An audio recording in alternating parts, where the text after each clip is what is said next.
voice in Congress on intel issues and financial services. Ladies and gentlemen, please welcome my former colleague, Congressman Jim Himes from Connecticut. Jim? Wherever you want, that's fine. No, okay, stay here. Well, Steve, thank you. A big thank you to Cornell and to Steve Israel. It is just such a thrill for me to, first of all, be with humans in person, but in particular these two humans who are my colleagues and past colleagues. There aren't that many members of Congress who have the integrity and the intelligence and the commitment to really good policy as Chris Shays and Steve Israel. So I'm just delighted to be here, and I'm delighted to have met Professor Krebs. So 5 minutes. You see, in the House we can do 5 minutes. In the Senate, 5 minutes turns into an hour. So I'm going to try to be disciplined about 5 minutes and offer just 2 thoughts, maybe 3 thoughts, as quickly as I can. The title and the subject of this is about Afghanistan, 20 years of war. My first thought for you is that, and I want to say this very carefully, without any sense of flippant, without any humor, I want to say that it is probably 19 years past time that we right-size the nation's commitment of its psychology, of its dollars, of its people to Afghanistan. I know that that's what we're here to talk about tonight, but in the long run, relative to the strategic challenges that the United States faces, and I could rattle them off and they'd be familiar to you: the rise of China, the instability and sort of vandal-like quality of Russia, the fact that Pakistan sits on dozens of nuclear weapons, which, by the way, has an Afghanistan nexus. I could go on and on and on. Relative to all of those profound strategic concerns and threats, Afghanistan is not that. It's not top 5. It's probably not top 10. And so, by all means, the historians and those of us charged with accountability and oversight should do the work of figuring out what the Biden administration got wrong. I've got some thoughts on that. And by the way, what every other presidential administration in the last 20 years, that's Trump, that's Obama, that goes back to George W. Bush, got wrong, because there is plenty of blame to go around. You know, it's obviously a humbling moment. I do think that there's a conversation to have about, apart from accountability, about whether this moment has sort of lasting implications. Americans, of course, are fairly famous in terms of their lack of interest in foreign policy. Yes, Joe Biden's numbers are down. I suspect those numbers will go up and down an awful lot in the next 3 years of his administration. For political purposes, of course, the Republican Party will look to keep this alive, but I'm not convinced that even in the American political mind, this is going to have profound implications. I was talking to the professor earlier. You know, I have a very smart friend who called this Joe Biden's Waterloo. Come on, right? No, this is not a defeat in a world war that is going to require a complete revamping of the government, the way Napoleonic France had to do after Waterloo. There's an argument to be made, because of course, what about United States credibility? Well, what's the definition of credibility? Maybe it's the president, for the first time, actually doing what the president said he was going to do, which is to withdraw from Afghanistan. So I think that's all interesting stuff. But the one enduring lesson, I think is actually a healthy lesson. And this is not an easy thing to say, because Americans like to win. But one of the enduring lessons of Afghanistan is also one of the enduring lessons of Iraq, of our activities in Syria, of our activities in Libya, which is that we have a military and an intelligence community that is absolutely second to none. Not even by orders of magnitude does anybody compete at a tactical level. So if you need to remove a terrorist from the battlefield, as they say, if you need to hunt down the chief terrorists in the city that houses the Pakistani military academy, if you need to roll back an invasion of Kuwait, at a tactical level, our hard power is unsurpassed. There's almost no evidence that from a less tactical, more strategic point of view, that we can get what we want. Now, okay, Kuwait, Grenada, we could all list areas and reasons why, and I'll close with some thoughts around that. We do achieve some things strategically. But in particular, when it comes to remaking a country, and this is not a new thing, we're not very good. Again, I listed Libya, Syria, Afghanistan, and Iraq. In none of those countries, even though we tried different combinations, in one place we went in big time force, Iraq, militarily, Afghanistan, we started with big time force, we pared back our efforts. In Libya, we didn't use our military, but we backed up the Europeans and sort of went in light. In Syria, we didn't do much other than have the president say a red line that he ultimately didn't enforce. You wouldn't look at any one of those 4 cases and say, that's the model, that's what we want to do. And by the way, this goes back generations, right? You name it, with the exception of Grenada, from well before I was a child, when we go in and try to alter a society, we don't get it right.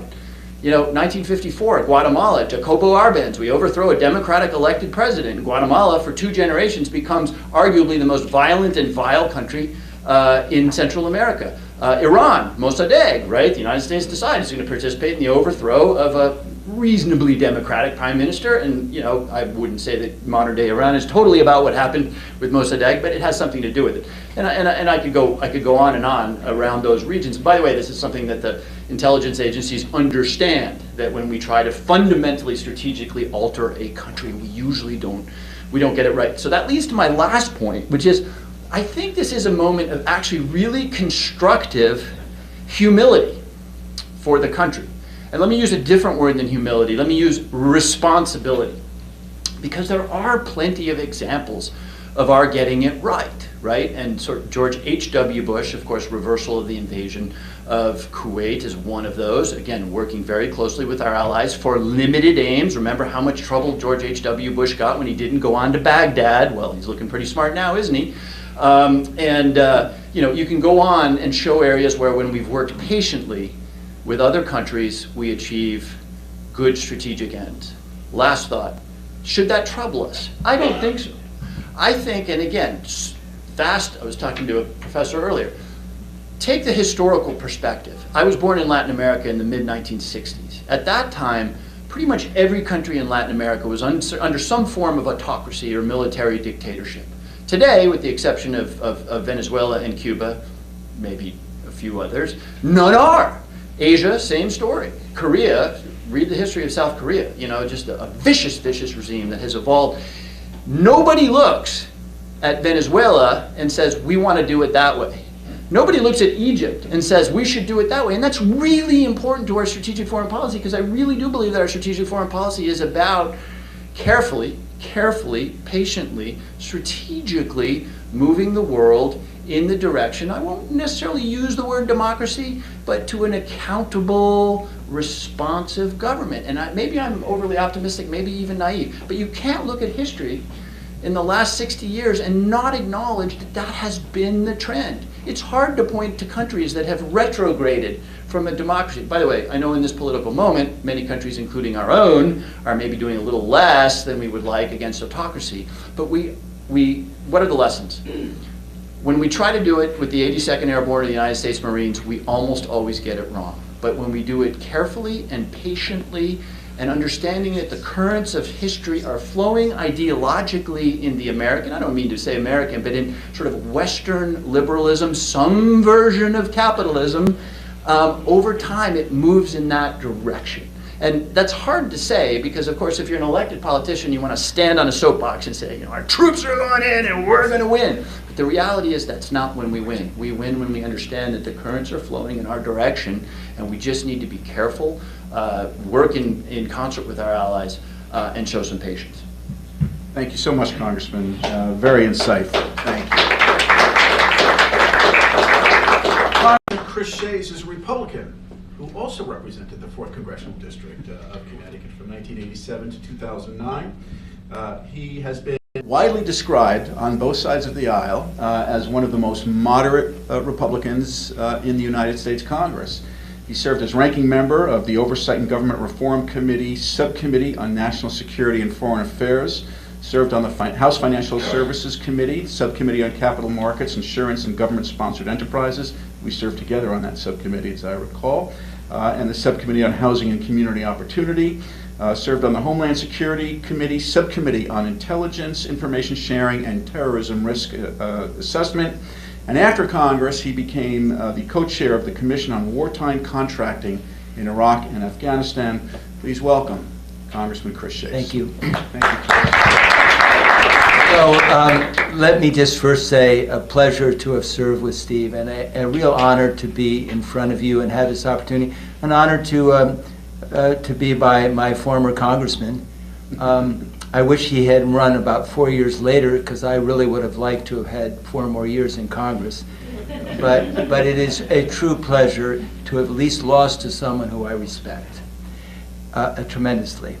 So let me do something in 1 second. I once was giving a talk when Mayor Bloomberg did a fundraiser, and I didn't know how to end it, so I kept going on, and I saw my daughter walk out, and then I saw my wife walk out, and my daughter said, "Dad, we need to go running tomorrow," and she was down in Washington. We went running, and I tried to say to her before, "Sweetheart, I know I spoke too long. I know I could have done a better job. I just didn't know." "Dad, you were terrible." "Sweetheart, I know that." "Dad, it was embarrassing." So, she's made me use my 5-minute clock. I will stop no matter what I'm saying, 5 minutes. President Eisenhower, in his farewell address to Congress, said, he warned us about the military-industrial complex, that it would have a more distorted power over public policy than other needs like soft power. But let me tell you three remarkable things that made me feel very proud of my country. I was in Congress when the Cold War had ended, and Lech Walesa came and addressed us. And I thought he'd be a giant, and he was about 5'6" or 5'5", and he walked by, and he got up and was just barely over the lectern, and he said, and I have to tell you, every time I think about it, it touches me. He said, "When I climbed over the chain link fence to go back into the yard," and he said, "and I thought I might be killed, I knew there was one place in the world that would celebrate my courage, my motivation, and remember what I did. And that was right here in the institution I'm at." I felt so proud, and I felt so emotionally impressed by what he said. He was willing to die knowing that there was a place in the world that would remember him. And a month later, this was in '89, he came in November, and then President Václav Havel, who had been in prison a month before, comes and addresses Congress. And he said, "Your soldiers are buried in our land in Europe after World War I. And then you came again, and more of your soldiers are buried in our land. And then this is what I always remember. And then you prevented the nightmare of communism from pushing the free world into the sea." And then he said, "We have no right to ask you to do anything more." That is a stunning, to me, salute to our country by two remarkable men. And then you had Nelson Mandela come shortly after, expressing love, peace, and harmony after 27 years in Africa, when we had a policy that said, "South Africa, you can't continue to do this and have any interaction with the United States." So that was hard power and soft power, and it was a huge success. My criticism is that we are clueless to culture.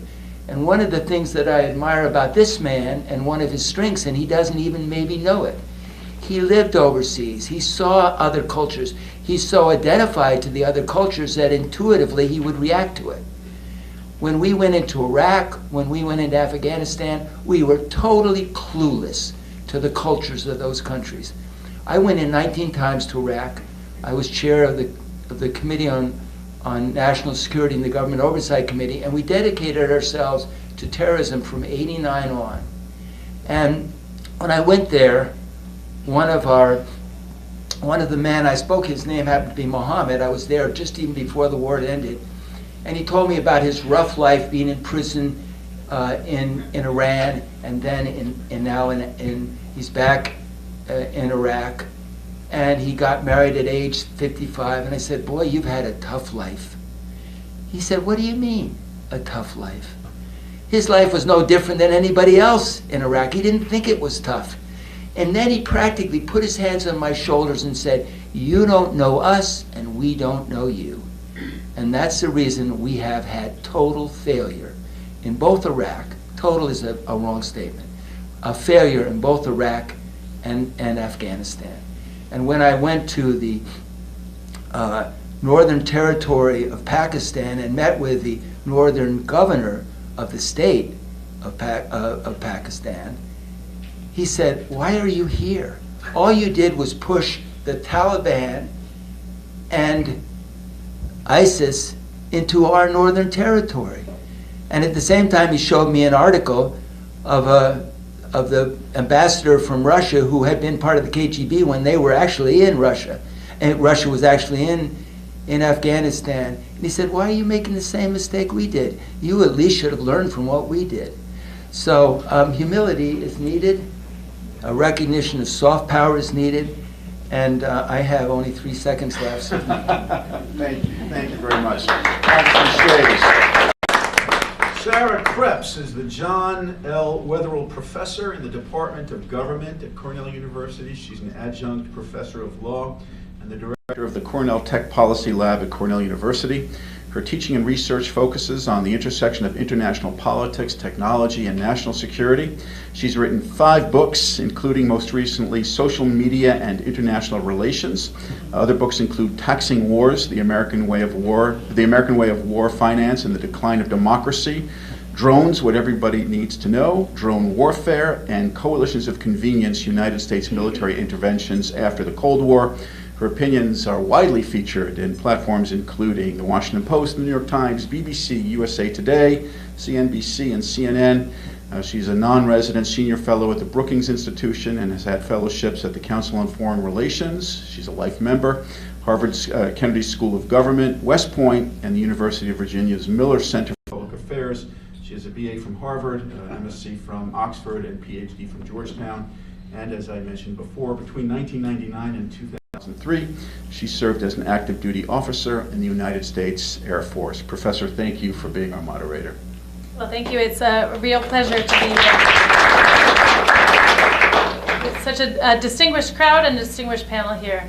And it's also really powerful to be in New York on the occasion of the 20th anniversary of 9/11. I was in uniform on that day, stationed right outside of Boston.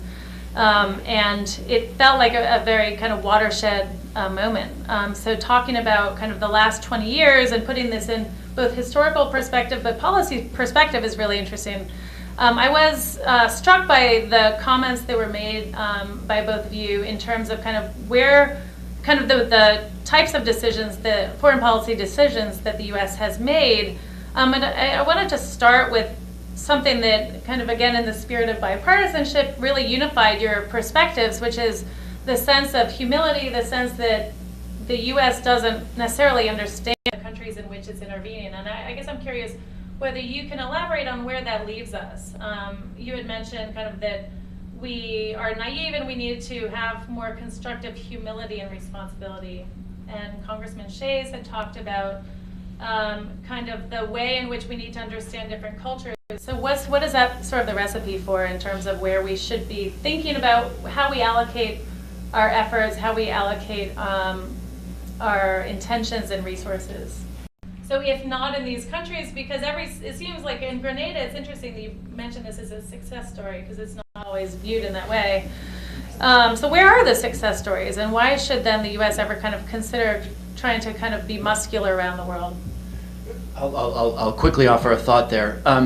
I think that Americans alive today are a little over-conditioned by what happened between 1941 and 1989.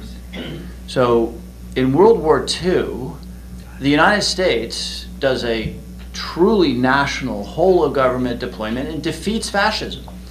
And of course, in 1989, we see the Soviet Union crumble. Those are massive strategic events. It's the destruction of fascism and the destruction of communism.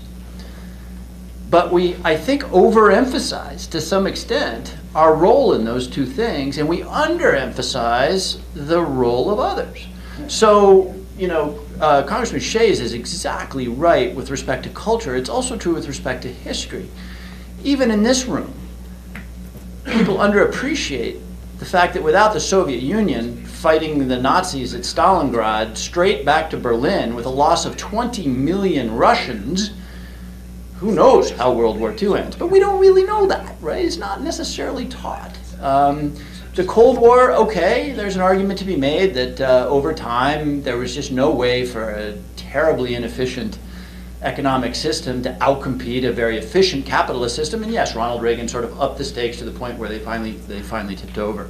And so I think we've overlearned the lessons of the dramatic strategic changes. And even though we experienced Korea, which was an ambiguous outcome, still today, Vietnam, which was not an ambiguous outcome and not one that we want to revisit, we continually go back because I think we probably underappreciated that. And, last thought, this is a wonderful thing about Americans, but we think that we can make the world a better place. And there are lots of ways that we can, but not in Vietnam and not in Afghanistan if the agent of change is the 82nd Airborne and the United States Marines, especially, and this is where it comes back to Congressman Shays, you want to feel good about your country, spend time around 18, 19, 20, 21-year-old Marines and soldiers. They're just, it almost chokes you up, the level of dedication. But, you know, these are young guys out of Western Virginia, right? They don't speak Pashto,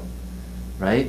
They don't understand the ethnic politics that obtain in a place like Afghanistan. And that's not in any way to be critical of them, it's to be critical of the policymakers who send them to Lashkar Gah and say, fix this.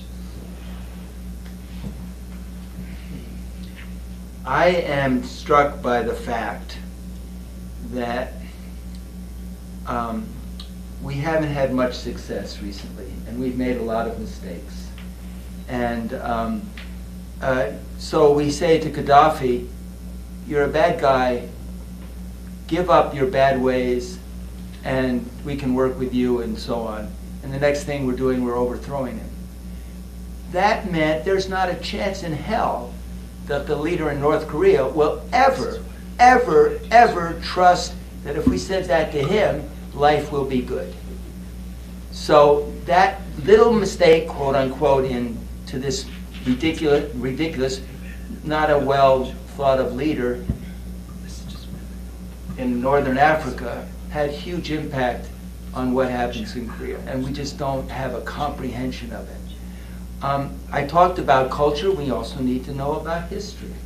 And if we know about their history and we know about their culture, we will make wiser decisions. I supported going into Iraq, and I can't tell you the work I did to try to figure that. The Brits, the French, the Israelis, the Turks, President Clinton, Hillary Clinton, Bush, Powell, you know, he's got weapons, we need to go there. Well, I'll tell you one thing. When I went there the first time, I wanted to weep. I went into Iraq, and all I saw were these little thin lines of electric lines going to all these stores and houses.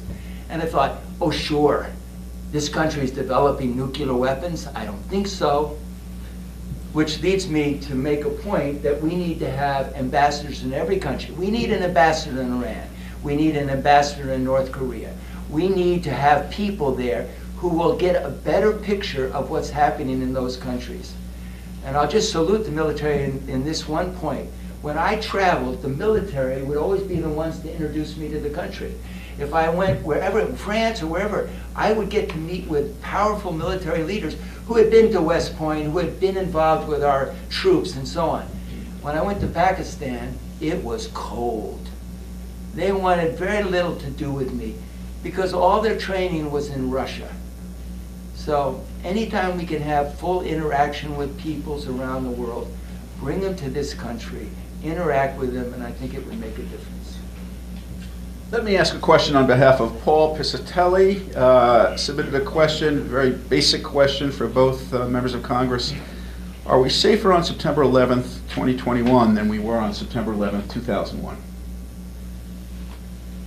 Chris, you want to? Yeah, I'll go first. It depends. Depends how you define safer. I had a hearing in my committee, and it was on, I was focused on terrorism. So it was on biological agents, it was on nuclear material. It was on chemical warfare, and this one was about biological agents. And I asked the witnesses at the end, I said, is there anything we should have asked you that you wanted to share? Is there anything you prepared for that you think is important to put on the record? And a doctor from a major medical magazine said, I want to tell you my biggest fear. My biggest fear is that a small group of dedicated scientists will create a biological agent that will wipe out humanity as we know it.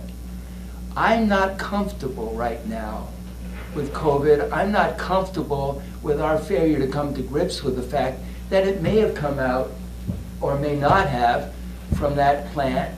But I do know this, the Chinese could have been more helpful in making sure we knew about it sooner. And what I have a great fear is Americans seem clueless as to the need to why we need to contain this. So you have the Delta variants, but maybe you'll have a Delta variants times 10 if so many people are willing to risk getting this and that it grows. So I can't feel safe right now as it relates to that one issue. Jim, are we safer now than we were 20 years ago? Well, the question is leading the witness, right? The question is obviously about terrorism because of the September 11th reference. I mean, I can say with some authority as a member of the Intelligence Committee that the probability that a transnational terrorist group is going to organize a large-scale attack on the United States that kills thousands of Americans, and we're not going to have any clue about it, is not zero, but pretty close to zero. I agree with that. Yeah, we dedicated very literally trillions of dollars, kind of rewrote the way we thought about civil liberties, rewrote the law to make that so. Now, does that mean that there is any possibility we could stop a cell of 2 people with firearms? No, of course not. You don't want to live in a society that eliminates the possibility of a lone actor. So the question, as phrased, is not at all. I think is not that. Depends on the issue. So if it's terrorism, there's no question that our military and the intelligence community. But Congressman Shays is exactly right. I mean, think about it. Here we sit. Imagine if any one of us had been told 2 years ago that 2 years from now you're going to be sitting in a room contemplating the death of 666,000 Americans. We would say you're nuts, you're crazy. So we do tend to look in the wrong places, right? And I think Congressman Shays is exactly right. It's as some of the military says, it's the bullet you don't see that kills you. So is Russia a bigger problem today than it was 10 years ago? Sure it is. Is Pakistan scary because now the Taliban may turn their attention to their patrons, who happen to sit on a bunch of nuclear weapons? That's scary. North Korea is really scary. I think that most of those challenges some of them are really scary, but are manageable. But my gosh, we've lost more Americans in the last 18 months than we lost in all of our wars combined, or something like that, right? And so we got to be a little bit. In some ways, I'm bridling at the question because if what we really care about is the security of the nation, national security, let's not stare down alleys. Let's look at where the threats may come from. Which implies, I think, that having more aircraft carriers or more planes may not be where we want to put our resources. Mindful of time here. Well, we did get a bit of a late start, so Congressman Hines, I know that you need to leave. Originally it was 7:15, but can we push a little bit? Go as long as you want. You're a good man. Okay, please. I lost the crowd on that one, didn't I? Till 10 o'clock. It's his bedtime.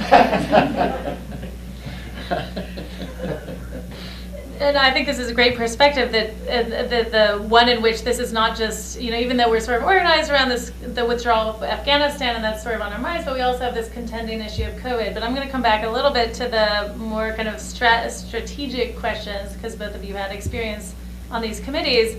One of the things that my students ask a lot, I'm teaching the Introduction to International Relations at Cornell right now, so I have 100-something students, and they're very curious about a lot of things, which is great. One of the ones that comes up is, they weren't around in Vietnam, but look at Vietnam, we look at history, and what did we not learn? And one of the other sets of questions that comes up that I think is worth contemplating is the role of credibility. And that's something they asked me just this morning, in fact, is what should we think about, or how much should we take seriously this question of whether U.S. credibility was lost with the way the withdrawal from Afghanistan was handled, and what are countries like Russia and China and Iran observing from that behavior? Yeah, let me just say, if I go first here, what's disappointing is that when we left, we went in and basically got our allies to follow us, and NATO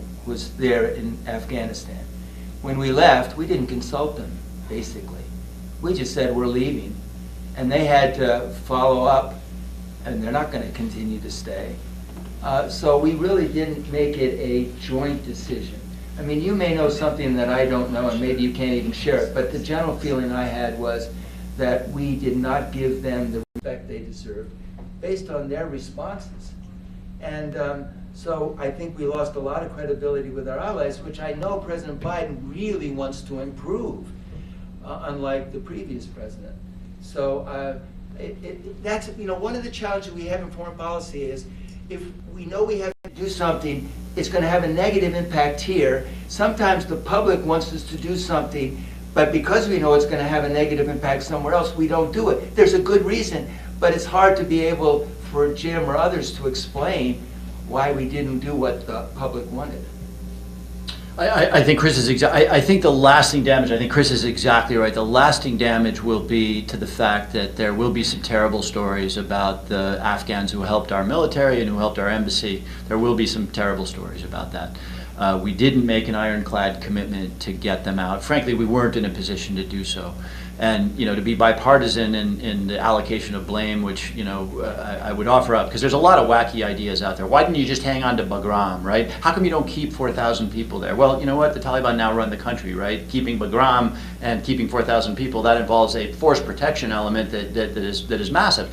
But I do think that the lasting pain, the lasting repercussions will be that the next time we go somewhere on a dangerous mission, people are going to think a lot harder about whether they want to help us out and make that calculation. Credibility, I don't know. I mean, I said this in my opening remarks. The president did what he said he was going to do.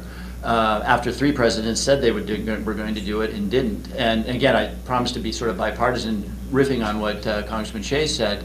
I think the Biden administration, my own view is that they will be accountable for the fact that they did not plan for the worst case scenario. They had, I point this out to the press, in January, there were more troops protecting the United States Congress on Capitol Hill than there were in Afghanistan. You had the capability to do nothing. You couldn't even protect the airport with what we had in January. And for some reason, the people who were charged with envisioning the worst case scenario and stopping 13 service people from being killed didn't plan for the worst case scenario. I think that's on this administration. The last administration, just to riff a little bit on what Congressman Shays was saying, you know, not only did we not consult, but when the Trump administration decided to negotiate a peace in Afghanistan, they didn't invite Afghanistan. Right? I mean, imagine what it's like to be in the Afghan military and Mike Pompeo is negotiating with Baradar, and we shut out Ghani and his people. I mean, in that moment, if I'm a captain in the Afghan military, I'm like, I see which way this is going. Let me add a little to that, because I chair the Commission on Wartime Contracting. Half of our military effort were contractors, rightfully so. The American people don't. Why would we want Marines to guard a base? Why would we want Marines to do the wash? Why would we want the Army to cook? So we brought in outsiders. We brought in outsiders to manage and maintain the planes. Well, when we left, we took a lot of those contractors away, so the Afghan Air Force wasn't certain that they had planes that could fly. So just taking that group away was a real lesson. Let me ask, I'll begin with Congressman Himes and then go to Congressman Shays. You both made comments about having to reassess our defense postures in terms of strategic doctrine, tactical capabilities. We all know that foreign policy is an extension of national security an extension of foreign policy. The House Armed Services Committee, as Congressman Himes knows, just reported a DoD authorization that is above what President Biden requested. I think over 700 billion, is it, Congressman Hines? Something? All over. Okay, so given the experience that we've had over the past 20 years in Afghanistan and Iraq, thinking about how we move forward, do we need defense budgets of over $700 billion, and what would each of you do? What do you think needs to be done to reassess how we're investing in defense, in soft power and hard power? What are the key changes that you believe are necessary in our defense budgets?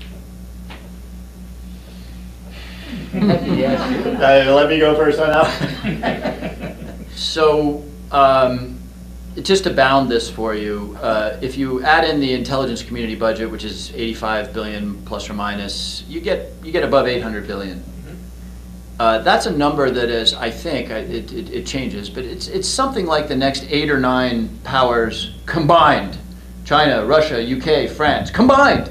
And a lot of those people are, of course, are not our antagonists. And so, yeah. And look, this gets way out of the realm of foreign policy, right? At someday, it turns out we really like tax cuts and we really like spending 800 billion, and we can do that. We can do that, but don't then expect us to rebuild bridges or highways or electric charging vehicles or have a decent system of education. I mean, this is just a hard fact, right? But I wish I had something optimistic. I don't know how you cut the defense budget, because the last thing I want to say before I punt this to Congressman Shays is 2 things. Number one, we should all have, and I hope you've heard us all emanate, deep respect for the military. But we shouldn't worship them. I was with a Republican member of Congress in Salt Lake City 4 weeks ago who said that the Pentagon should not be a budget item. And the implication was that we should just spend an unlimited amount on our national security. And that if you somehow say, no, we shouldn't build another F-35, heaven forbid, they're built in Connecticut, at least the engines, that you're somehow unpatriotic or you're not supporting our troops. So we've turned support for the military in terms of one of the things a box you need to check if you're a real patriot. That's much more aggressive on the right wing of our political spectrum than it is on the left wing of the political spectrum. But that's a problem. And the other huge problem, as you might have surmised by my comment about the F-35s, is, I mean, let's face it, the military budget is a massive employment program for 535 members of Congress. And I'll sit here all day long. Well, let me tell you a real story. I'll tell you a real story. I'm a freshman in the Congress, and for a Democrat, I'm pretty serious about deficits in the budget, and Barack Obama, the new president, says we don't want to build F-22s. The Air Force says we don't want F-22s. We're building an F-35. We don't want F-22s. And Barack Obama goes as far to say that I'll veto a budget that has the F-22 in it. And Himes, who considers himself serious about the budget, writes a letter with a bunch of other people saying, let's keep building F-22s. Why? Because the engines for the F-22s are built in Connecticut. And as long as that connection exists, it's going to be pretty darn hard. You wouldn't do that today. You have more respect for me than I do. You know what? I will make a point, though. I will make a point. I don't fault any congressman from defending, say, keeping a base, because his constituents need an advocate. I just fault all the other members who vote along with him, or her. Your question basically is, are we spending too much in the military? And I would. Or how would you change the budget? What priorities would you pursue? Let me just say it this way. We are more at war we are more in contest economically than militarily. And our economy matters. The Chinese will have a larger, more significant economy than the United States in a number of years. It won't be per capita. We'll still be the most per capita. But given their numbers, they will have a huge economic advantage. And they're smart. They may spend, and I know advocates for the military say, well, they're increasing their budget, 20% or something. Yeah, based on a really smaller amount. I said 20, I don't know what it is. But it's based on a smaller amount. They know that their economic strength is where they really are in battle with us, not their military strength. And economic strength is about investment in people, right? People, absolutely. Education. Yeah. Healthcare, dealing with climate change, dealing with everything that will make us a stronger country economically and a better country. Just a small quick story. So in 2006, I worked on the QDR the Quadrennial Defense Review, and my first day, I came in and this 3-star Air Force general said, the number you need to know is 283. And it was the number of F-22s. Not that they thought they needed, but the number they would start with so that they would get down to the number they actually wanted. And so that if you needed to start high and then eventually you'd get down to what you wanted. But this seems like a structural issue that is, as you're suggesting, that if we have 500, this has essentially become a jobs program. And so that seems like it's something that's really hard to kind of get around. I mean, let me just make a small point. When we went into, it's not a small point, it's a big point for me. When we went into Iraq the first time, and we were highly successful, but realized that we were confronting a nation that didn't have much. But I had a member of Congress that said, Shays, we succeeded there not because of you, because these were votes that took place 10 years previous. In other words, by the time you have what you want, it takes 10 years. And so one of the challenges that Jim has is, what do I do now that will make sure we're strong 10 years from now? And that's a difficult question sometimes. You know, really quick comment, just to throw a grenade into the proceedings here. We haven't talked about Taiwan, and so why does the military budget look like what it does? Because we might have to fight the Chinese over Taiwan while we're fighting another battle somewhere else, right? I do think, having not provided any constructive suggestions on how we might reduce the military budget, we should be a lot more honest with each other about what we're really going to do. You know, and I know that from a negotiation standpoint, it's terrible to say we're not going to fight the Chinese. I get that. If the Chinese don't think we're going to fight them, you know, you got this situation where they feel empowered and emboldened, maybe. But look, Taiwan. You know, if we get into an Iraq War situation, I wasn't in Congress, but and Congressman Shays was, where, you know, the feeling is there's weapons of mass destruction, this is our national honor at stake, this is finishing the work that we left unfinished in Kuwait and everything else, and we're going to go in and look, we could sell that. You know, the Chinese are the biggest threat to American national security. I could sell that if I wanted to. You know, when Taiwan goes, the next thing you know, they're in Japan. Now, by the way, that's absurd, but that's what will get said. I've heard it said by people with stars on their shoulders. If Taiwan goes, the next thing you know, they're in Japan. So I can imagine how that gets sold, but really, this is an island that, you know, has been Chinese since the Qing dynasty kicked out the Dutch or the Spanish, whoever it was, in 1682, right? This is a Chinese island. And a war, first of all, I'm not sure that we win a war against the Chinese over Taiwan. Maybe we do, but boy, you didn't like Afghanistan with its, you know, 2,400 deaths and $2 trillion in expenses? That's an appetizer compared to what we spend and what we lose in Taiwan to keep a Chinese island from being slightly different version, politically speaking, of China. So my point is that maybe we ought to start being honest about what we're really going to do. Are we going to go to war, a major war with a nuclear power? Because if the answer to that question is we might, we're going to get to $800 billion pretty quickly. You know what, Jim, you triggered something that I've always believed. A member of Congress needs to listen, they need to learn, they need to help, they need to teach, and they need to lead. And we don't have much listening with our constituents. They're getting incredible information on TV that is so false. They're getting incredible information from members of Congress who are teaching the wrong things, and they know them to be wrong. And that's kind of distorted where our public policy is. It distorts our military effort, it distorts our soft power State Department effort. Chris talked a little bit about the military-industrial complex. There's this word out there now about the blob. The blob is, I guess, the Washington foreign policy establishment. And the blob does seem to want to use its toys, right? Maybe that's crassly economic, because the more toys you're using, the more toys the government needs to buy. But, you know, they use words like credibility. Like, you know, if the Chinese invade Taiwan, is that a huge, is that, does that damage U.S. credibility? Probably. But what's the alternative? What does a war with China? By the way, I had this opportunity.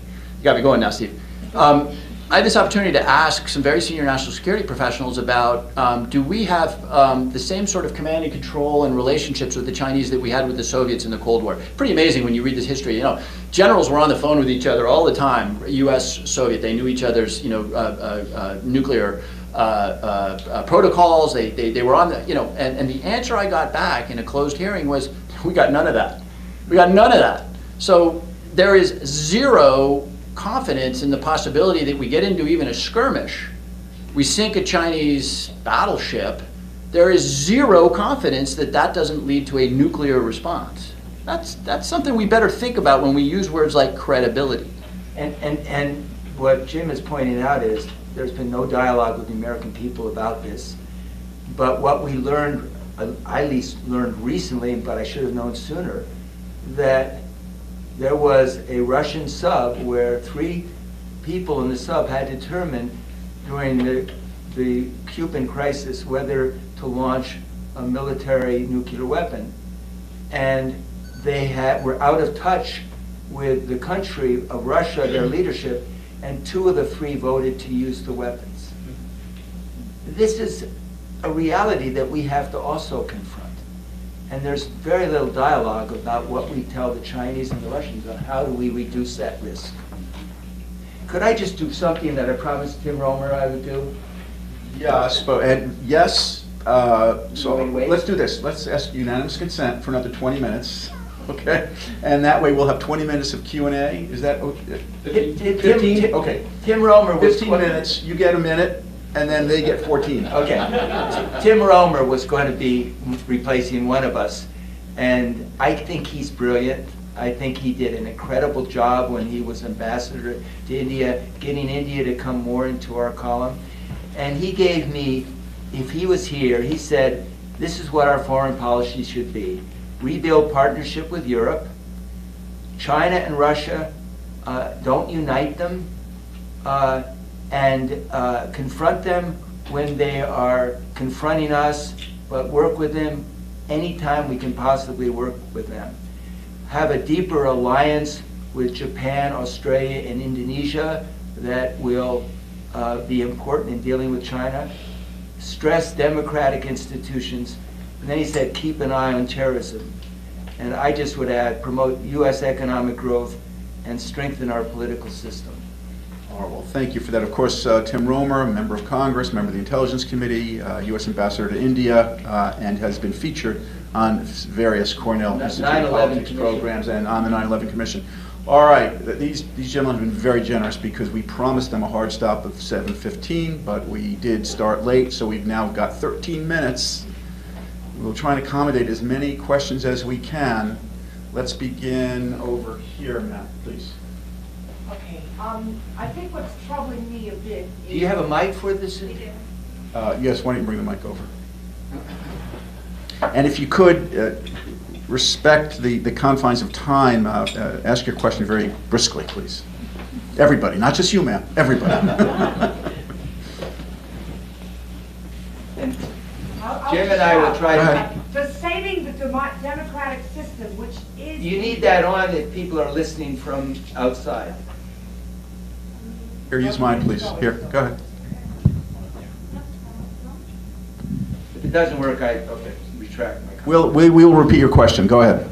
Does saving democracy, albeit flawed, in Taiwan or even Hong Kong play any role in your calculation as to where it's worth fighting and where it isn't?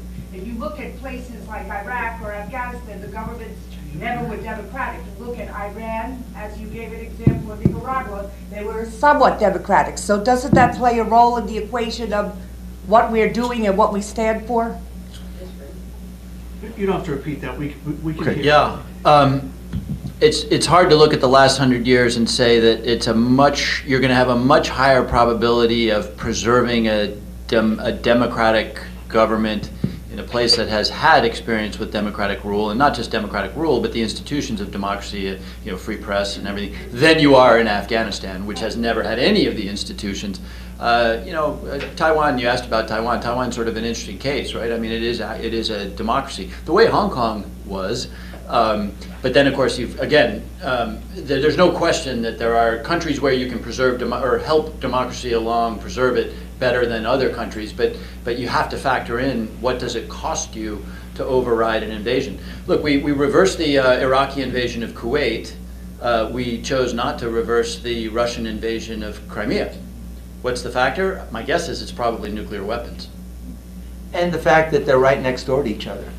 Why the heck did we try to encroach on Russia after the Cold War to the point that we're saying that they're going to be part of NATO? How would we react if the Russians united Canada and Mexico against us? Next question, let's take it from this side. Yes, sir. So it would be safe to say that, oh, sorry. So it would be safe to say that after Afghanistan, U.S. appetite for the use of force overseas is diminished. So this raises the obvious question, well, then what are the other instruments we're going to be using? And one of the ones that we seem to be very happy to use, particularly over the last 20 years, is economic sanctions, which is really odd because they don't seem to work terribly well. And furthermore, cause, in some ways, a significant amount of humanitarian suffering as well. I guess my question is, to what extent do you think we need to rethink all the tools of foreign policy, not just the use of force? Very quickly, I think you're exactly right about sanctions. They tend to work when you have almost global unanimity. Without in any way saying that the JCPOA was good or bad, because that's a whole other hour, the world coming together to economically sanction Iran got them to the table. So to me, sanctions feel like a tool that works pretty well when you can get something close to unanimity. Obviously, if the Chinese are not on board, it doesn't really work. But no, I do. Congressman Shea said it exactly right. Yeah, we do need to rethink all of the other tools. Our commitment to our allies, the way we work together. Because if we're going to do a lot less foreign expeditionary activity, which I suspect, given the last 30 years, is a good idea, we're going to have to really emphasize how we work with our allies. I mean, it almost pains me to say it, but because it's so hard, but how we work with the UN and other organizations like that to achieve our ends. Economic sanctions open the door for the Russians and the Chinese to step in, and they should be used with great reluctance. We will take two more questions. Let's go. Yes, sir. Yeah. Love to see some of my students ask questions for extra credit, by the way. So if Taiwan doesn't meet the red line standard for military action, what does? And I'll throw 3 examples out: Eastern Central Europe, Korea, and the upcoming land grab under the polar ice cap.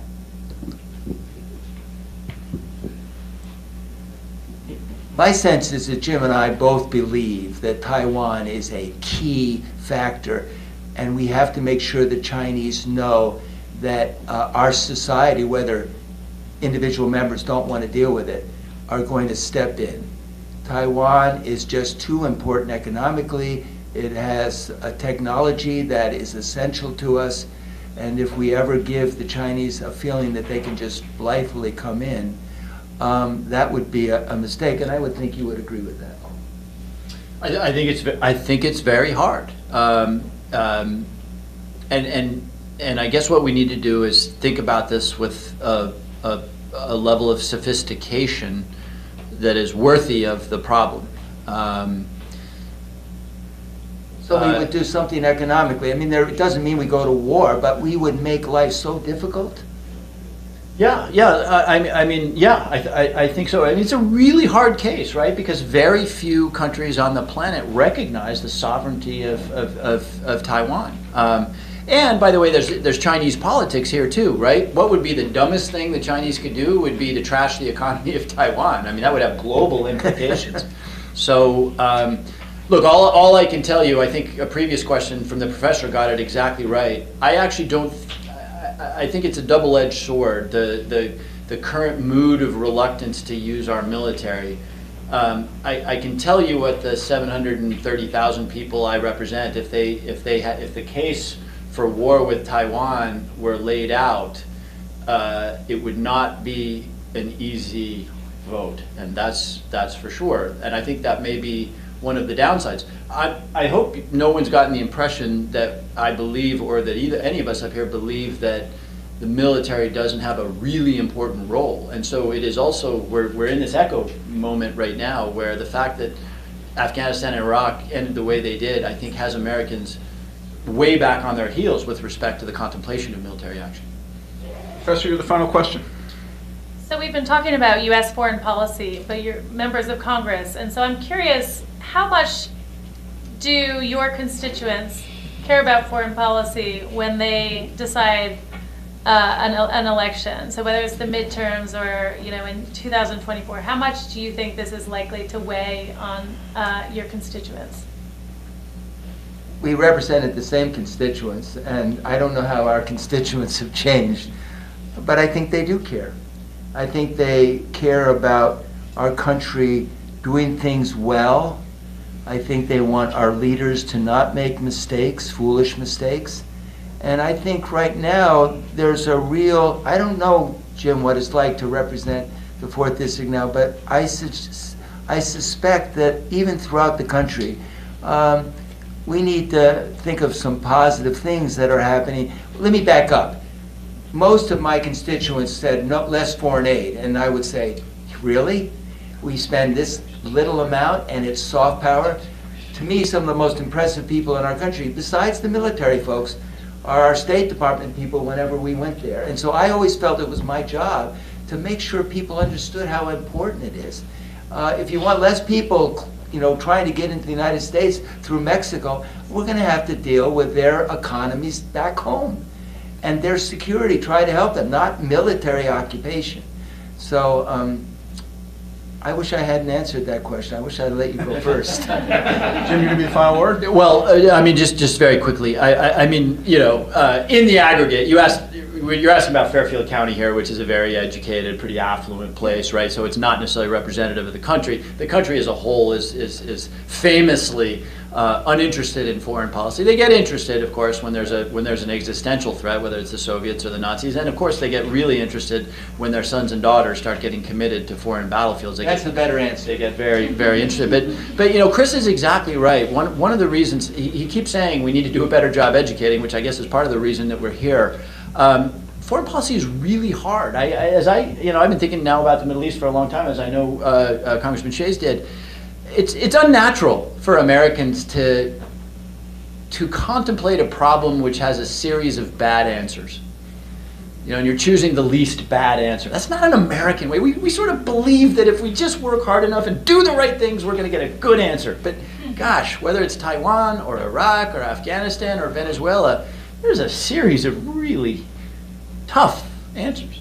And if I could just inject this. Quickly. When you add what happened in the Turkish embassy, and we are horrified that a person could be literally chopped up and taken out, I asked a number of my friends in the Middle East, and they said that didn't shock any of us. That didn't anger any of us. That was something they could accept in their society. And to us, it's so outrageous. That's the difference. Let me just provide a 10-second summation of that question, and then we're going to wrap it up. I'm going to make an announcement about our next program. I chaired the Democratic Congressional Campaign Committee for 4 years, as both Jim and Chris know. We are in the most negative partisan environment that we have been in since the 19th century, mid-19th century.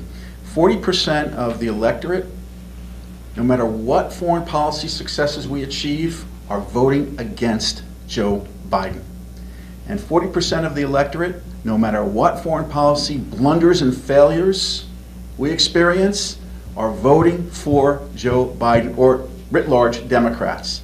The 20% that are left, those swing voters, fewer and fewer now living across maybe 20 congressional districts. I've never seen data that tells me that they are influenced by foreign policy decisions when they go to the polls. They're influenced by health, the economy, jobs, debt, inflation, but not foreign policy. So we'll see how this plays out. Ladies and gentlemen, if you're interested, particularly to those who are viewing us If you're interested in more information about the Institute of Politics and Global Affairs at Cornell, just Google Cornell Institute of Politics. You'll see all of our programs. Our next program is going to be quite fascinating. Not as fascinating as this, but we have secured an Afghan translator who was a sergeant for the United States Army, who was able to leave Afghanistan. His family remained behind. They were just rescued. They're in the UAE now. He'll be providing his perspectives to us.